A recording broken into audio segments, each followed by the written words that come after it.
Good morning बच्चों। How are you all? I hope all are good. आपकी ये पुस्तक है अतुल्य व्याकरण की पुस्तक है और आज आप इसमें क्या करने वाले हैं? मैंने आपको समझाया था, क्या समझाया था? चैप्टर हमने आपको समझाया था 4 पार्ट 4 बिंदु और चंद्र बिंदु। तो आज हम पुस्तक अभ्यास कार्य करेंगे। ठीक है, बिंदु और चंद्र बिंदु तो आप समझ गए ना? परी ने आपको समझाया था, आपको 2 नए दोस्तों से मिलवाया और उनसे आपने अच्छे से दोस्ती कर ली। बिंदु, उसे हम क्या कहते हैं? उसका दूसरा नाम क्या था? अनुस्वार। और चंद्र बिंदु, उसका दूसरा नाम क्या था? अनुनासिक। इन दोनों को जब हम किसी शब्द पर देखते हैं लगा हुआ, देखिए जैसे इसकी पहचान यहाँ पर दी गई है, इसका चिन्ह यानी इसकी मात्रा ऊपर लगी हुई है। जब हम कोई भी शब्द लिखते हैं तो वहां पर हम ऊपर लगाते हैं बिंदु, जहां पर आवश्यकता होती है, जरूरत होती है बिंदु की। इसी तरह चंद्र बिंदु भी ऊपर लगाया जाता है और बिंदु भी ऊपर लगाया जाता है। बिंदु को हम अनुस्वार कहते हैं और चंद्र बिंदु को अनुनासिक कहते हैं। 2 नाम हैं बिंदु के भी और चंद्र बिंदु के भी। जैसे कि आपने ये पिक्चर्स देख रहे हैं आप, ये इसमें पतंग ये लिखा हुआ है शब्द पतंग। अब यहाँ पर बिंदु लगा हुआ है, ठीक है, पतंग। और ये क्या है? आंख। ये क्या है? बंदर। और ये क्या है? चांद। ये है घंटा। ये है दांत। तो चलिए, आपको पहचान हो गई बिंदु और चंद्र बिंदु की। अब हम पुस्तक अभ्यास कार्य करेंगे। Page number 22। देखते हैं आपने कितना सीखा। प्रश्न 1, सही उत्तर पर सही का निशान लगाइए। का बिंदु को कहते हैं। यहाँ पर 3 ऑप्शन दिए हुए हैं। जो आपका सही ऑप्शन है वहां पर आपको सही का निशान लगाना है इन बॉक्स के अंदर, ठीक है। बिंदु को कहते हैं। बिंदु को आपने देखा था, दोस्ती की थी उससे और उसने अपना दूसरा नाम भी बताया था आपको। क्या नाम बताया था? अनुनासिक बताया था या अनुस्वार या हलंत? अनुस्वार। तो आपका सही ऑप्शन है सेकंड वाला। इसके आगे आप सही का निशान लगा देंगे। ये है ख। चंद्र बिंदु को कहते हैं। चंद्र बिंदु से भी आपने दोस्ती की थी, तो चंद्र बिंदु का क्या नाम था दूसरा? अनुनासिक, अनुस्वार या विसर्ग? अनुस्वार तो हो नहीं सकता क्योंकि वो तो बिंदु का नाम है ना, और विसर्ग भी नहीं है, तो क्या बचा? अनुनासिक। अरे याद आया, अनुनासिक बताया था नाम। तो हमारा सही ऑप्शन क्या है? अनुनासिक। तो यहाँ पर आप सही का निशान लगा देंगे। अब ये है गा। पिक्चर किस चीज की है आपको दिख रही है? ये रेगिस्तान का जहाज किसे कहा जाता है बच्चों, पता है आपको?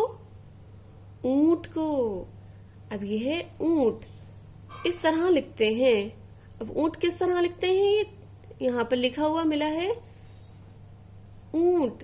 जब हम बोल रहे हैं तो ध्वनि नाक और मुंह दोनों से निकल रही है, तो यहाँ पर इसका मतलब क्या है? चंद्र बिंदु है। तो यहाँ पर देख लीजिए चंद्र बिंदु कहाँ लगा हुआ है, किस शब्द के ऊपर लगा हुआ है चंद्र बिंदु? ये लगा हुआ है, तो वहां पर आप सही का निशान लगा देंगे। अब आगे है आपका प्रश्न 2। बिंदु और चंद्र बिंदु वाले शब्द आपस में मिल गए हैं। बिंदु और चंद्र बिंदु वाले शब्दों को सही जगह पर लिखिए। यहाँ पर बॉक्स में देख रहे हैं आप, बिंदु और चंद्र बिंदु के शब्द आपस में मिले हुए लिखे हुए हैं यहाँ पर। अब आपको अलग अलग करना है इनको। बिंदु वाले शब्द इस साइड लिखना है और चंद्र बिंदु वाले शब्द इस साइड लिखना है, ठीक है। नेक्स्ट पेज पर भी आपके स्पेस दिया हुआ है, पेज नंबर 23 पर। तो वहां पर आप इस तरह से लिख देंगे सारे शब्द। बिंदु वाले शब्द एक साइड लिखेंगे और दूसरी साइड चंद्र बिंदु वाले शब्द लिखेंगे। चंदा। आपको पहचान तो हो गई है बिंदु वाले शब्द की, और चंद्र बिंदु वाले शब्द ये हैं आपके। चांद बना हुआ, आधा चांद बना हुआ है जैसे। तो ये आप यहाँ पर लिखेंगे बिंदु वाले शब्द और चंद्र बिंदु वाले शब्द। ये आप खुद करेंगे, अपनी पुस्तक में करना है ये सारा कार्य, ठीक है। Page number 23। प्रश्न 3, चित्र देखिए और उनके नाम लिखते समय बिंदु या चंद्र बिंदु में से किसका प्रयोग किया गया है? रेखा द्वारा मिलाइए, यानी लाइन द्वारा, ये लाइन, ठीक है। चित्रों के नीचे उनके नाम भी लिखिए। यहाँ देखिए ये पिक्चर्स दी हुई हैं, आपको क्या करना है, पिक्चर्स देखना है और नीचे उसका नाम लिखना है, और फिर उसको बिंदु का शब्द है वो या फिर चंद्र बिंदु का शब्द है, उससे आपको मैच करना है। देखिए ये चंद्र बिंदु का चिन्ह है, मात्रा है, और ये बिंदु की मात्रा है। तो पहले आप नाम लिखेंगे, फिर आप आसानी से मैच कर सकते हैं कि ये बिंदु वाला शब्द है या चंद्र बिंदु वाला शब्द है। ये क्या है? ये क्या है? ऊंट। तो ऊंट आपको लिखना है यहाँ पर, और नीचे ये शब्द दिए हुए हैं, ठीक है। ये शब्द दिए हुए हैं और पिक्चर्स ही हैं, आपको देखना है कि कौन सा शब्द किस पिक्चर के नीचे आएगा। ये लिखा हुआ है ऊंट, तो आपको यहाँ पर लिख देना है ऊंट। बड़ा ऊ, चंद्र बिंदु ऊपर लगाएंगे, और टा, ऊंट। अब यहाँ पर तो पहले से ही मैच हुआ है ये चंद्र बिंदु वाला शब्द। इसी तरह से ये क्या है? बाह, यानी हमारा ये हाथ, ठीक है।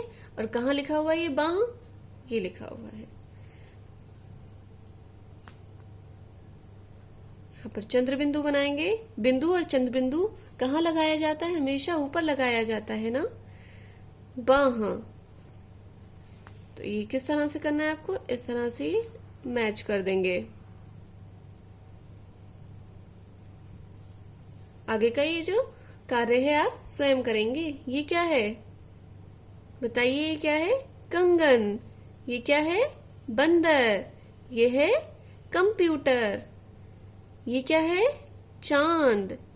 ये है पतंग, और ये है क्या है? ये घंटी। तो आप नाम लिखेंगे, और अगर चंद्र बिंदु वाला शब्द है तो चंद्र बिंदु से मैच कर देंगे, और बिंदु वाला शब्द है तो बिंदु से मैच कर देंगे। ये कार्य आप स्वयं करेंगे, और सिर्फ पुस्तक में ही करना है, यानी बुक में ही करना है, ठीक है। अब आप समझ गए, आपको ये चैप्टर समझ में आ गया, बिंदु और चंद्र बिंदु, ठीक है। अब आप भूलना नहीं बिंदु और चंद्र बिंदु की पहचान। बिंदु को अनुस्वार कहते हैं और चंद्र बिंदु को अनुनासिक कहते हैं। बिंदु ने आपको अपनी पहचान क्या बताई थी कि जब आप बिंदु वाले शब्दों को पढ़ते हैं तो ध्वनि या आवाज सिर्फ नाक से निकलती है, और जब आप चंद्र बिंदु वाले शब्दों को पढ़ते हैं तो आवाज या ध्वनि नाक और मुंह दोनों से निकलती है। तो अब आप इनकी पहचान नहीं भूलिएगा, और ये कार्य आप अपनी पुस्तक में स्वयं करेंगे, साफ साफ हैंडराइटिंग में करेंगे। Okay, bye bye.